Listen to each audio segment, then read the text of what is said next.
จะมาเกิดในแก่บรรดาท่านสาธุชนพุทธบริษัททุกท่านที่ฟังรายการทานธรรมทางสงบในค่ำคืนนี้ ซึ่งตรงกับวันที่19เดือนธันวาคมถ้าเป็นเดือนเหนือเขาก็เป็นเดือน3แฮม14ค่ำเปิ่นฮ้องหำยางเนี่ยก็เป็นวันดับหนซึ่งเป็นวันธรรมสวนะญาติโยมก็ไปใส่บาตรฟังเทศน์ฟังธรรมฟังโอวาทจากพระสงฆ์มาเป็นที่เรียบร้อยแล้วก็ได้สาระในความรู้อย่างต่างๆนานาเพื่อจะได้นำมาประกอบการดำเนินชีวิตประจำวันให้ถูกต้องญาติโยมสาธุชนทั้งหลายวันนี้ก็เป็นวันที่19ละนับนี้จากนี้ไปทำก็เป็น11วัน ย้อนหลังจะเป็นวันมดปีมดเดือนก็คือวันที่1 มกราคมจะเริ่มต้นปีใหม่ไทยหรือเป็นปีใหม่สากลถ้าเป็นปีใหม่เมืองเขาก็ปุ้นเมษายนวันที่เขาก็จะได้เริ่มต้นอย่างกันสมัยโบราณเนี่ยนะแต่ก็ในประเทศจุดยังยิงปืนไล่ยิงเสียงกลุ่มต่ำทุกต่างเปิดห้องว่าไล่ปูสังขารนะปูสังขารก็บอกว่าหน้าตาเป็นจะได้กับหัวนะแต่ก่อนเนี่ยท่านญาติโยมสาธุชนทั้งหลายรายการทานธรรมทางสงบนี้ก็ได้รับการสนับสนุนจากเมตตาจากท่านพระครูสุวัตโจเจ้าวาดวัดฝ่ายหินซึ่งเป็นผู้จัดสรรพระสงฆ์มาออกอากาศในแต่ละวันมาเคยขาดบอกว่าจะเป็นดักเดินเกินคืนกลางค่ำกลางคืนยังต่างๆนานาเนี่ยก็จะมีรายการเนี้ยเป็นเปื่อนจิตเปื่อนใจญาติโยมมีปัญหาหรือมีคำถามหรือว่าข้อสงสัยอย่างต่างๆนานาเนี่ยก็สามารถมาถามได้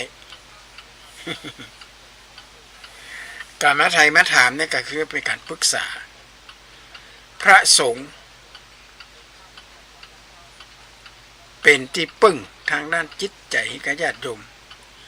ตั้งแต่สมัยโบราณละนะเขามีพระสงฆ์เป็นลักเป็น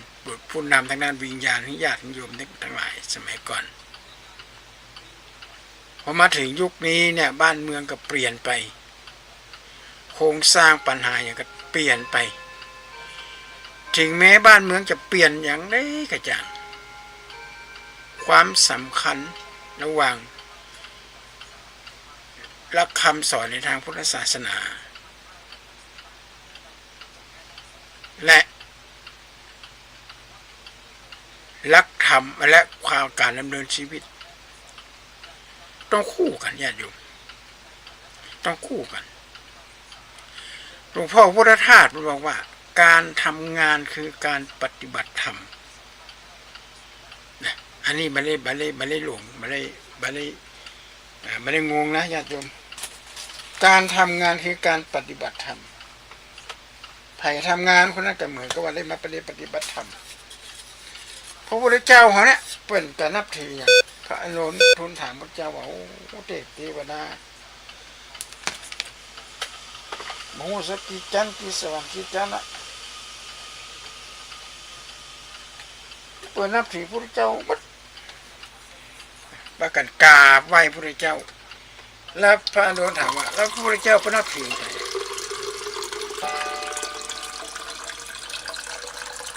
ไปเปิ่นมีแต่คนไปไหนกันมีคนมากราบมาไหว้เทวดา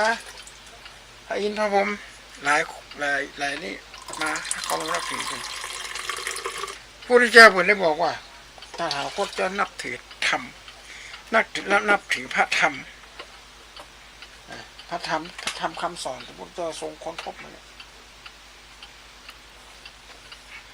เอาเป็นแบบอย่าง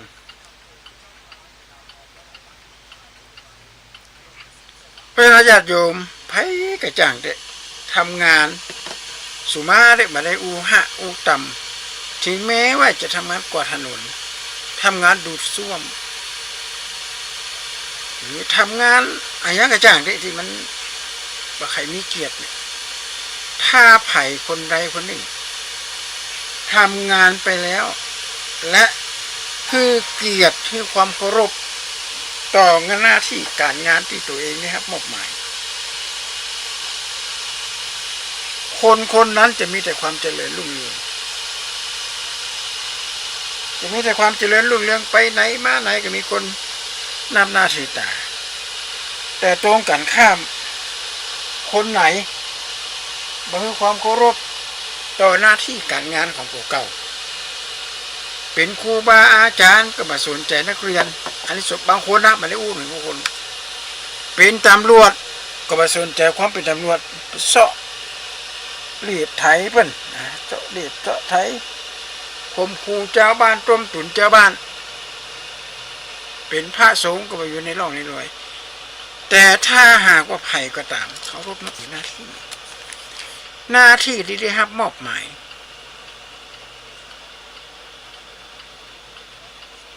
จากธรรมชาติและก็จากที่ตัวเองกับที่เป็นสมมติขึ้นมาจากธรรมชาติอย่างญาติโยมทุกคนมีหน้าที่เหมือนกันหมดหนึ่งความเป็นพ่อเป็นแม่สองความเป็นลูกความเป็นพ่อเป็นแม่นี่เป็นธรรมชาติของสิ่งสารสัตว์สัตว์ทั้งหลายทั้งปวงเนี่ยเกิดมาแล้วที่กำเนิดกันมาก็ต้องมีพ่อมีแม่มีลูกสังเกตดูดีญาติโยมสัตว์หลายพระหลายสายพันธุ์บักเกยเอาลูกไปทิ้งไง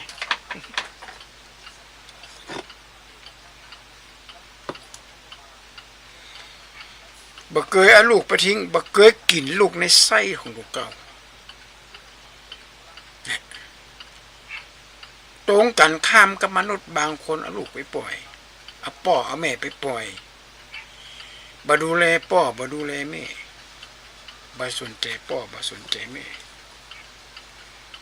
บ่สนใจหลักธรรมในทางพุทธศาสนาบ่เคารพนับถือต่อหน้าที่ตัวเองนี่ครับมอบหมายบ้านเมืองเดือดร้อนทุกวี่ทุกวันนี่เพราะคนไม่เคารพต่อหน้าที่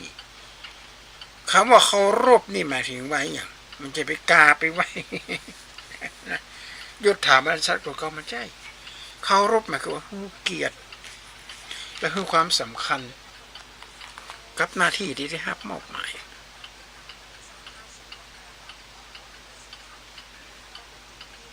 ถ้าหากว่าเขาปล่อยปละละเลยนี่บ้านเมืองจะวุ่นวายไปติ๊กโคนบาเดียวนี่มาใครเคารพต่อศีลธรรมคือหมายความว่าเคารพคือบอกเคารพต่อหน้าที่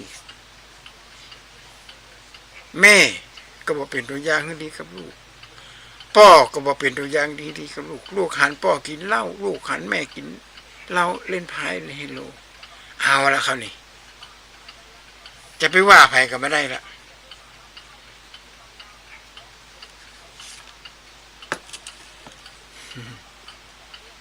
น้องอ่อนก็ต้องเห็นแบบคนใหญ่ไงญาติโยม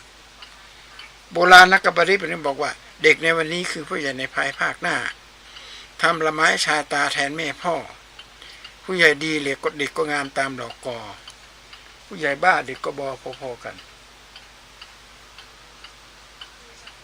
คือเราผู้ใหญ่เนี่ยจะเป็นวิดีโอ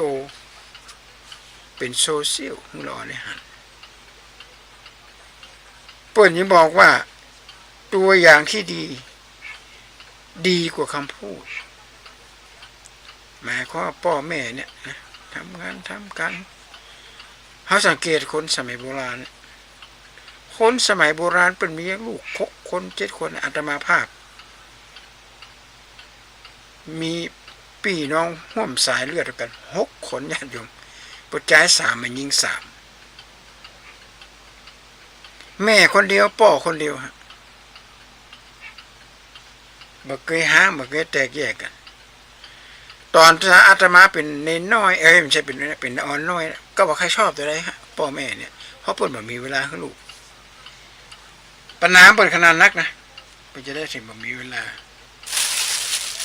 แต่ที่ว่าวันนั้นมันนี่จะมามาจากลูกเติมมาอาตมาภาพเองก็บอกใครพอใจแต่พอเขาใหญ่ขึ้นมาปุ๊บเนี่ยเขาจะรู้ว่าเขามีใจติงมือติงวันเนี่ย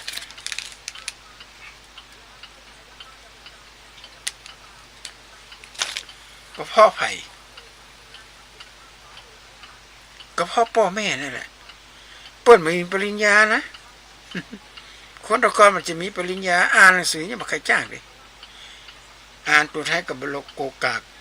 แต่ว่าเปิ้นรักษาไว้ซึ่งมรดกทรัพย์สมบัติเพื่อลูกของหลานให้นาสุดกูหูกว่าสุดหูลูกของลูกตางัวควายมีจะโหนับประทวน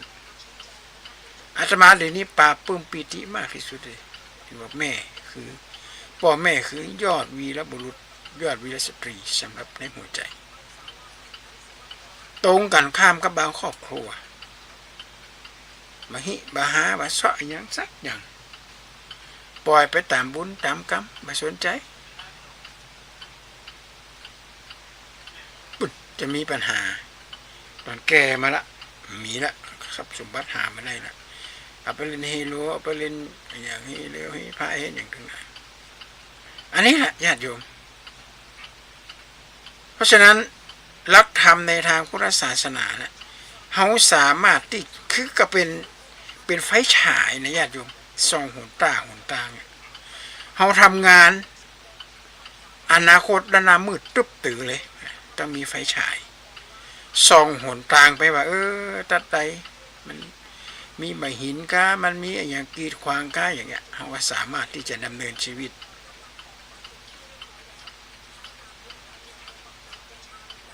ตามหลักพระพุทธเจ้าเป็นตัดเอาไว้มี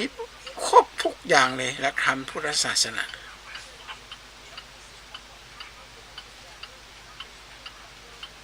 หรือฝรั่งประทังว่าเป็น objective ภาษาอังกฤษนะถ้าเป็นภาษาเมืองเหนือเขาก็บอกว่าเป็นภาวะวิสัยภาวะวิสัยนี่หมายความว่ามันเป็นเหมือนกันทุกคนความปลอดภัยความอยู่เย็นเป็นสุขกัน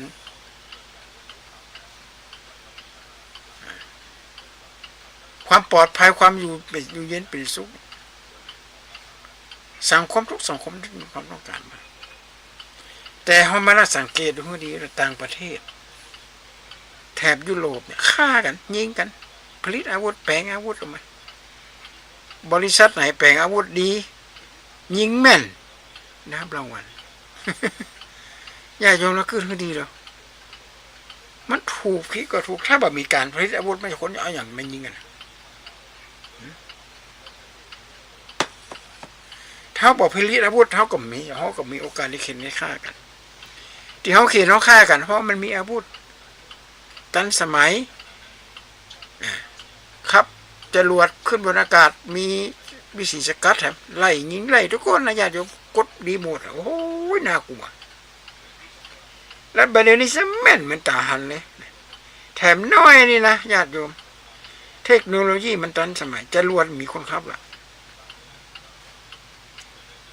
ยังไงเดี๋ยวก็F16อีกไปยิงกัน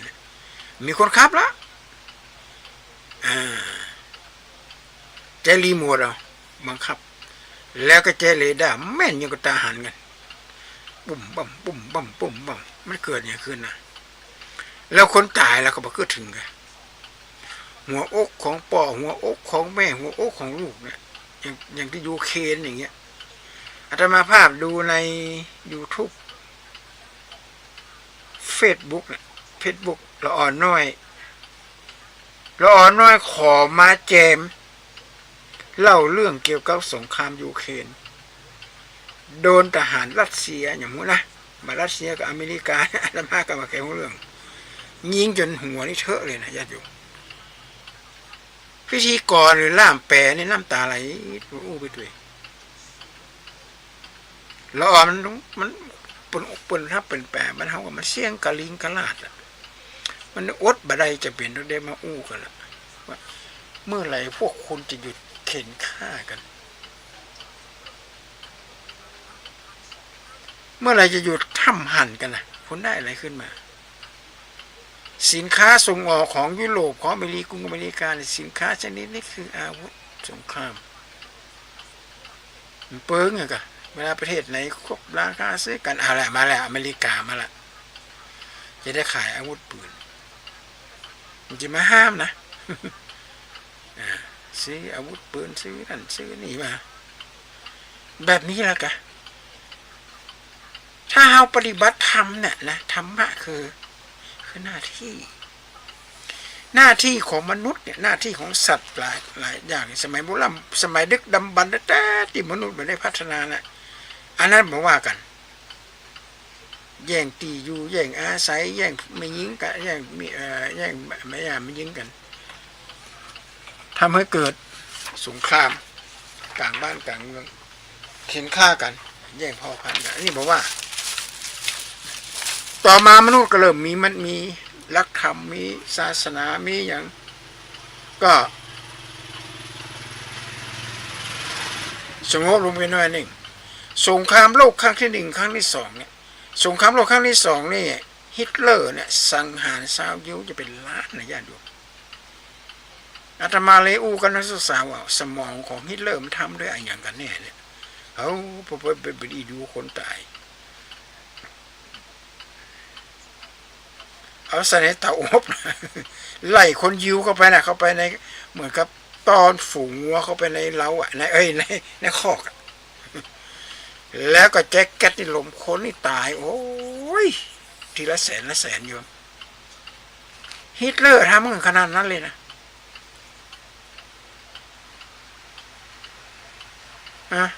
อเมริกาเอาระเบิดมาทิ้งที่ปรมาณูทิ้งประเทศฮิโรชิมานางาซากิโอ้โหโลกแกนยังเท่าต่อโลกไกลเนี่ยยิงมาตู้มันเหมือนกระดอกเฮ็ดเลยฮะ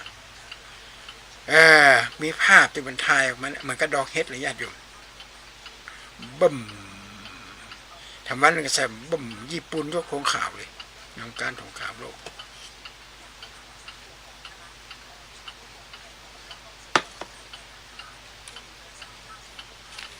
แล้วคนญี่ปุ่นนี่ตายทันทีทันใดนะอุปแสนนะญาติโยมเพราะไว้ทำโอ้โหไปกุงพิการเพราะว่าฤทธิ์ของระเบิดนิวเคลียร์แล้วจะมีคำถามว่าบะหมี่มาได้กะสงครามเนี่ยมาฆ่ากันมาได้กะพระเจ้าบอกว่าการไม่เบียดเบียนกันเป็นสุขในโลก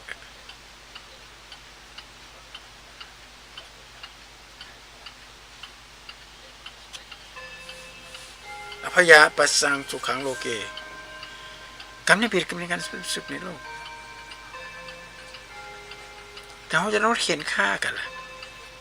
มนุษย์คือสัตว์สังคมปัญญาชนบัณฑิตแปลว่าผู้รู้องค์ประกอบของบัณฑิตมีอยู่3อย่างหนึ่งบัณฑิตเห็นผัวเห็นลูกเห็นผู้ชายถ้าผู้ชายเห็นผู้หญิงที่ไม่ใช่ผัวเมียของตัวเองเปรียบเสมือนพ่อแม่ผู้บังเกิดเกล้า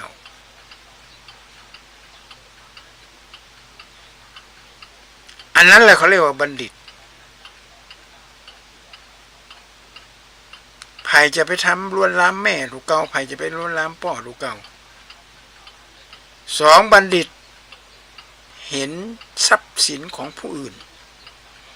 ที่ไม่ใช่ของตัวเองเปรียบเสมือนก้อนอิฐก้อนหินวางอยู่ข้างถนนมีความหมายมันจะของเฮาหรอกเอามาอย่างมาเกิดอย่างเนี่ยและข้อที่3บัณฑิต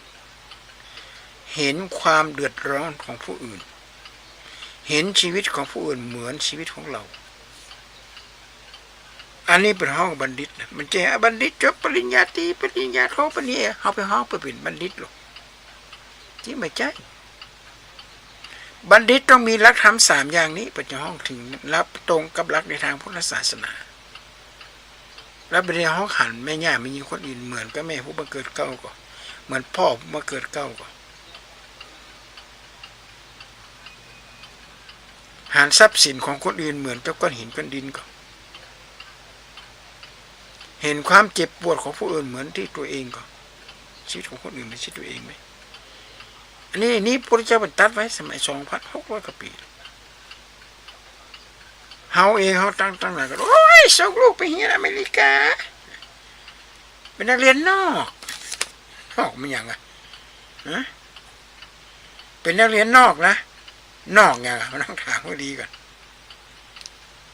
นอกขอบเขตกันจบปริญญาจากเมืองนอกเมืองนาติดยุกติดยาติดโคเคนกันนอกญาติโยมยุคนี้สมัยนี้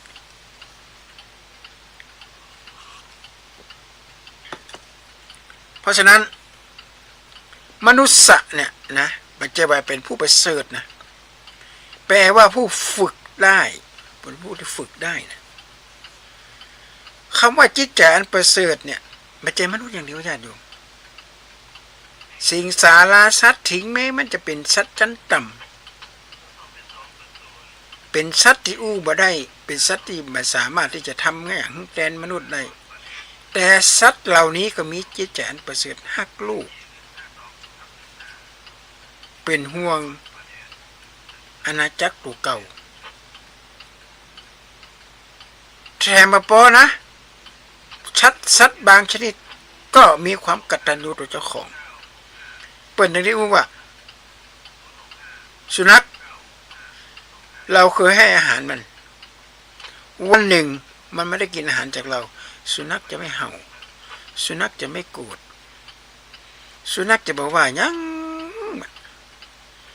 ตรงกันข้ามกับมนุษย์เมื่อเราให้เงินแล้ว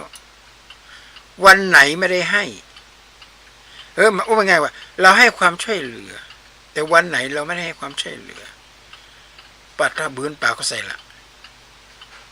เฮ้ยขออีบได้ก็มาได้แล้วมาเกิดถึงจะวันอื่นๆที่ช่วยเหลือล่ะมาเกิดเรื่องนี้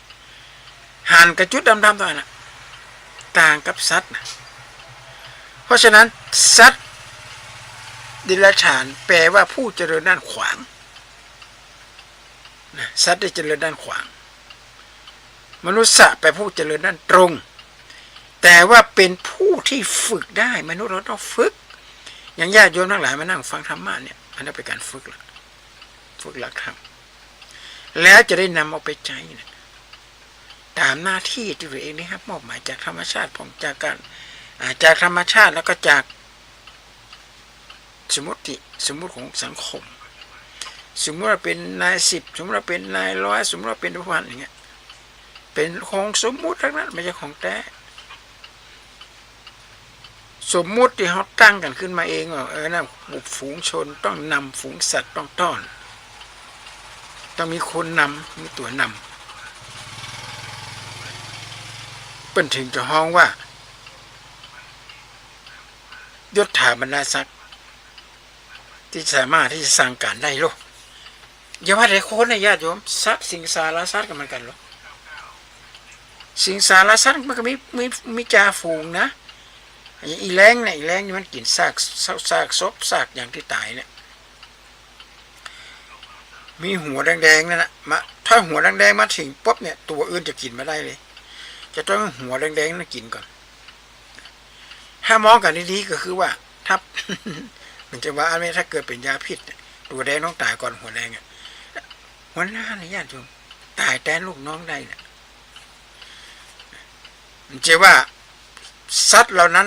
เมื่อเกลียดครับหรือกลัวจ่าฝูงจะฆ่าจะทำร้ายมันใช่ถ้าไม่อย่างเปลี่ยนไปอย่างขึ้นมาเพราะจ่าฝูงต้องตายก่อนล่ะสมมุติว่าเป็นยุคเป็นยากาเป็นอย่างบดีบดักอย่างเงี้ยสัตว์เป็นผู้เจริญด้านขวางก็จริงแต่จิตใจประเสริฐนะเพราะสังเกตดูดีว่าหมาบางตัวเนี่ยน้ำท่วมที่ผ่านมาเนี่ยกระโดดลงไปในน้ำก็กระโดดเข้าไปในปื้นขัวกล้าปลูกมาทีละตัวดำน้ำเข้าไปนะลูกน้ำกำลังจะท่วมกล้าออกมาคำนึงถึงความลำบากของเขาเลยไฟไหม้ป่าเนี่ยสัตว์ที่กำลังฟักลูกเนี่ยกำลังอบตายนักขนาดเลย งูยังตายแต่อันนี้มันจะเลยหนีกันเลยอันนี้คือความประเสริฐ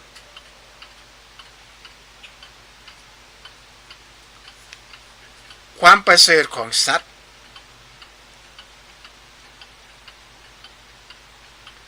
ความประเสริฐของสัตว์ที่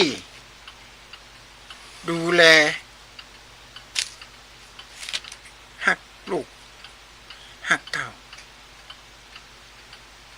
อ่านไว้ญาติโยมแต่มันจะว่าคนทุกคนมันมีจีนะมันมีคุณธรรม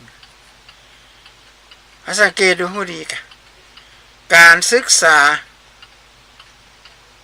ในยุคนี้สมัยนี้ก็เป็นที่น่ากลัวมากกลายเป็นการศึกษาที่ไร้คุณธรรมบัดเดี๋ยวซ้ำยิ่งเลยหลักสูตรศีลธรรมแบบนี้นะต้องเอาพระไปสอนนะอาตมาภาพก็ไปสอนเพิ่นเขาบอกครูสอนศีลธรรมครูประจำบ่มีแล้วแม้กระทั่งวิชาประวัติศาสตร์ก็บ่มีแล้ววิชาศีลธรรมหน้าที่พลเมืองหมดลึ่งหายไปหมดเอาไปเอาวิชาเคมีวิชาฟิสิกส์ชีววิทยาก็มาใส่เข้าไปหรือมาพยายามวิชาอย่างว่าหายซับอันนี้แหละญาติโยมจิตใจสำนึกของเราอ่อนมันตั้งแต่น้อยพบปะกันวันนี้วันที่19 เดือนธันวาคมถึงวันศุกร์มากอีตีปีโซภาคาวาอาลาหังสมัยเขาจะท่องกันไหว้พระแล้วเจอครูขับรถผ่านน่ะนักเรียนเขารบนะเขารบครูถ้าบอกเขารบครูในผู้มีเจ้าเอาละครูก็จะถามเมื่อวานนี้เธอไปไหนมาทำไมเธอไม่เคารพครูเปิ้นจะถามแบบนี้เลยญาติโยมโอ้โหครูแต่ก่อนนี้เปิ้นมีความหักในหน้าที่การงานที่ได้รับมอบหมายก็วันนี้ก็ขอกราบขอบพระคุณท่านพระครูสมุวิสุวัตสุวัจโญ